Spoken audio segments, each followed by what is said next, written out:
मोहब्बत की कलियां खिलेगी ज़रूर, रही ज़िंदगी तो मिलेंगे ज़रूर।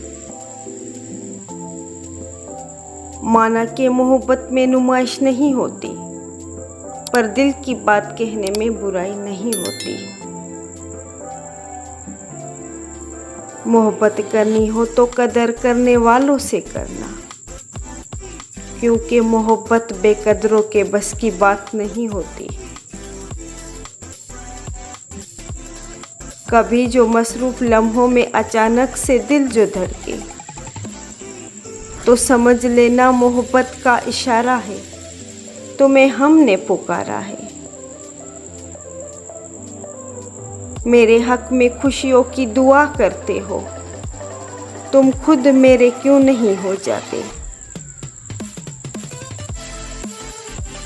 उसको पाने का कहाँ सोचा था, अच्छा लगता था सो मोहब्बत कर ली।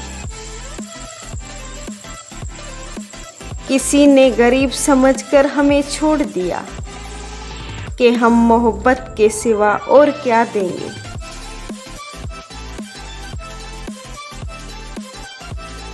मैं कहती हूँ कि तुम मोहब्बत की बातें क्यों नहीं करते।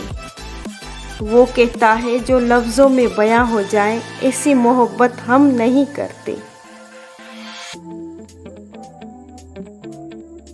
हम नाराज़ होकर भी नाराज़ नहीं होते तुमसे, ऐसी है मोहब्बत मेरे दिल में।